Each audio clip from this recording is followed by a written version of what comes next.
Assalamualaikum warahmatullahi wabarakatuh. Kembali lagi kawan di Legenda Catur Dunia. Kemarin kita melihat ada dua juara dari dua event yang berbeda, di mana Magnus Carlsen menjadi juara Grand Chess Tour Super Bad Rapid dan Blitz Polandia, dan Arjun Erigaisi menjuarai event Sharjah Master 2023. Tadi malam ada juara baru lagi kawan dari event online Champion Chess Tour Chess Kid Cup 2023, yaitu Nodirbek Abdussatorov yang berhasil menumbangkan perlawanan Caruana kembali kawan. Setelah di babak sebelumnya Caruana ini juga sempat disingkirkan oleh Abdussatorov, tapi Caruana mempunyai kesempatan turun ke bracket bawah, berhasil mengalahkan lawan-lawannya seperti Verosa, kemudian Jules Morsat, kemudian mengalahkan Jordan Van Forest lagi kawan, dan akhirnya Caruana kembali naik kawan ke Grand Final menantang Abdussatorov kembali. Tapi sayangnya Caruana tidak mampu membalas kekalahannya di babak sebelumnya. Caruana kembali menjadi runner up setelah sebelumnya kawan di seri kedua Caruana ini juga sempat ditumbangkan oleh Nakamura di Grand Final seri kedua, lagi-lagi menjadi runner up. Jadi selamat buat Grandmaster Nodirbek Abdussatorov yang memenangkan seri ini dan mendapatkan hadiah sebesar 30.000 US dollar plus bonus 10.000 US dollar, jadi totalnya 40.000 US dollar. Kalau dirupiahkan setara senilai 590 jutaan. Hanya bermain lewat rumah saja kawan. Tidak mendatangi di satu tempat seperti over the board, hanya main di kamar, online, mendapatkan hadiah sebesar 590 juta rupiah. Sangat besar kawan.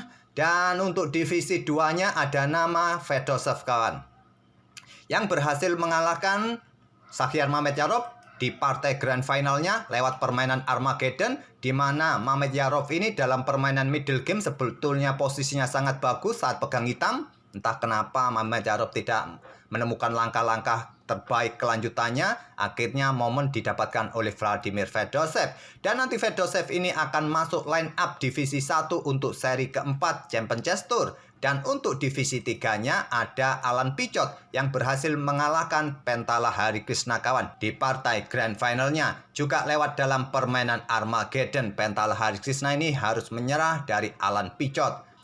Oke, untuk game yang saya pilih ini dari permainannya Abdussatorov versus Fabiano Caruana pada game keempat. Di mana pada game keempat ini skornya sama kawan, 1,5-1,5. Game pertama remis, game kedua dimenangkan oleh Abdussatorov, game ketiga Fabiano Caruana membalas, dan game keempat ini merupakan salah satu penentuan juga. Jika berakhir remis, maka berlanjut juga ke permainan Armageddon. Game keempat Caruana kembali pegang putih mengawali dengan pion E4.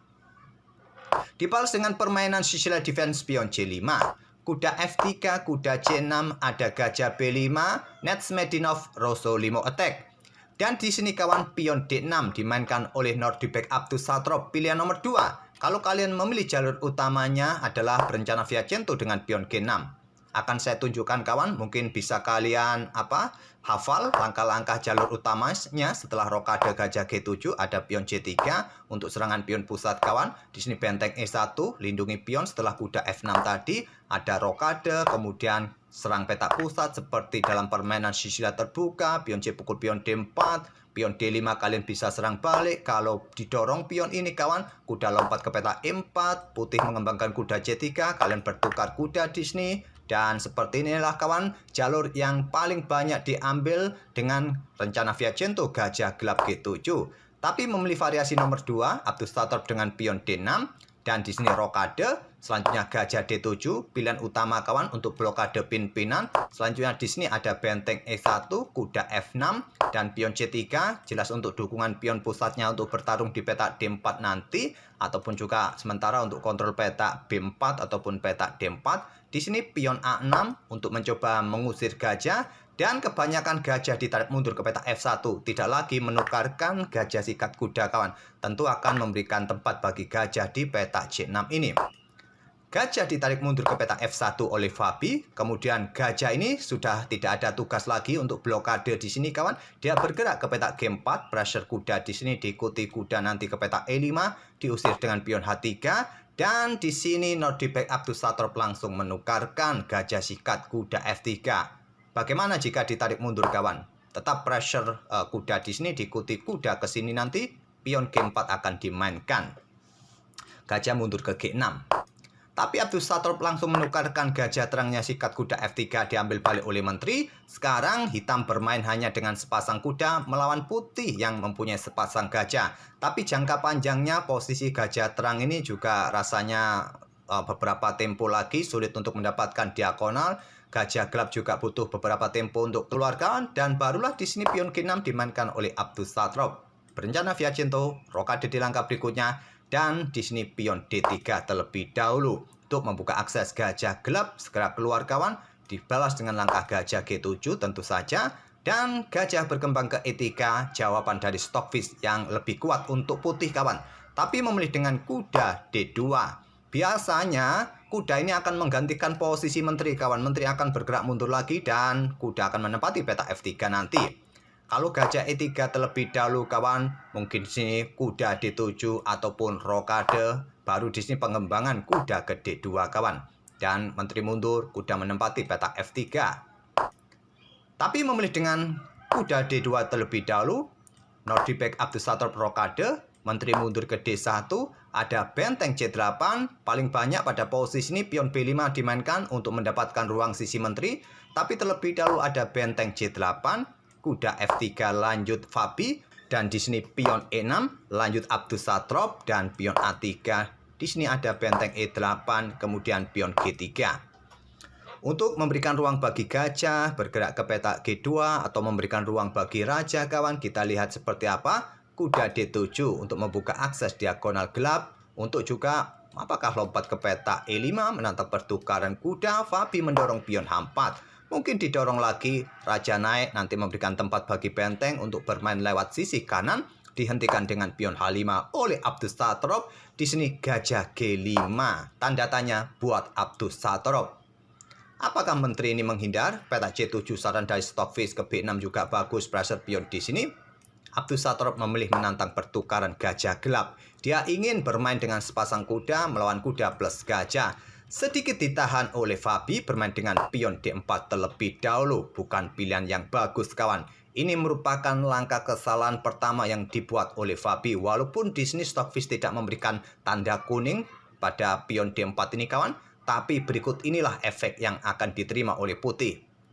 Setelah pion C pukul pion D4 diterima oleh Abdus Satrop, pion C pukul balik pion D4, Abdus Satrop menukarkan gajahnya kawan. Dan disinilah pertanyaannya. Mau ambil dengan kuda atau dengan pion? Dengan pion maka struktur pion depan raja rusak kawan. Kalau dengan kuda maka di sini akan berlanjut menteri keluar, pressure pion B2, pressure pion D4.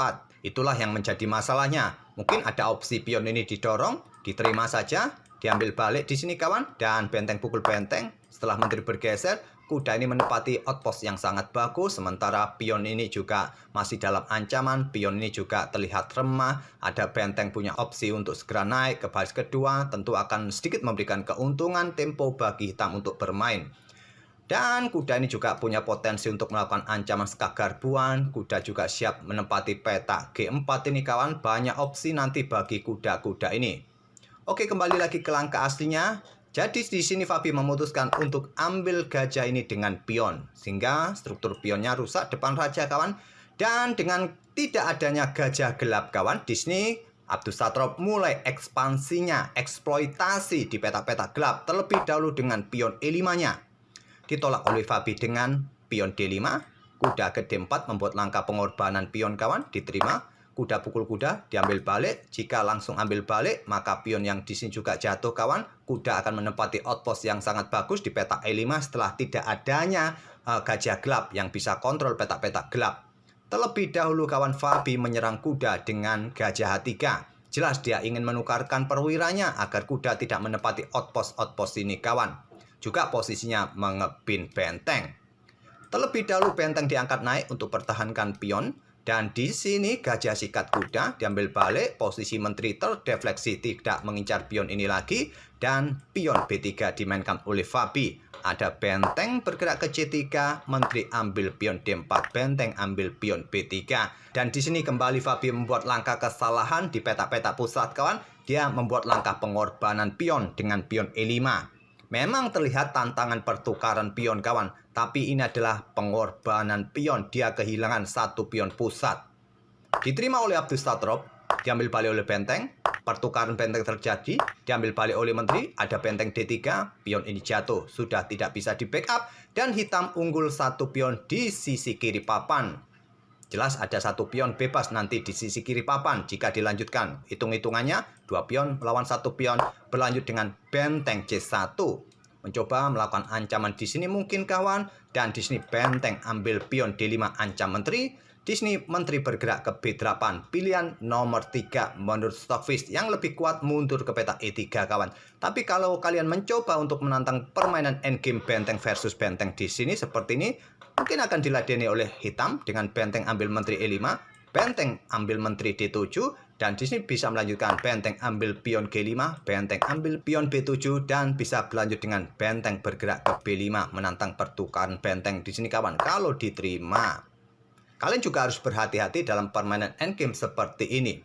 Tapi hitung-hitungan kalkulasinya, hitam masih unggul 1 pion dan masih berpeluang besar menang kawan. Oke, kembali lagi ke langkah aslinya. Jadi memilih menteri ke B8 skak, raja ke G7, sudah tidak ada lagi skak kawan. Di sini menteri F4 untuk mencoba menyerang pion ini kawan, pertahankan pionnya juga, dan ada benteng C7 nantinya. Menteri mundur terlebih dahulu oleh Abdus Satrop memberikan tekanan bagi pion G5 dan di sini benteng C7, tapi tidak terburu-buru kawan untuk ambil pion ini.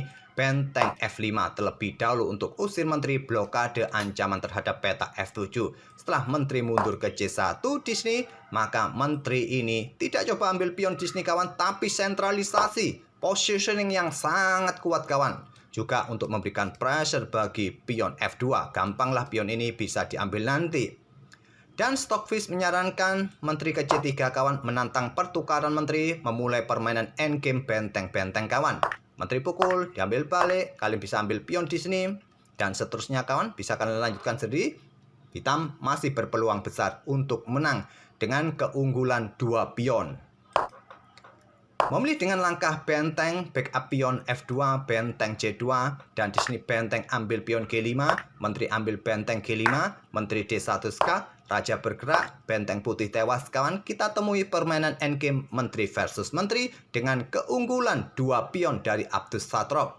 Sudah tidak memungkinkan lagi bagi putih berharap bisa menahan remis, apalagi menang.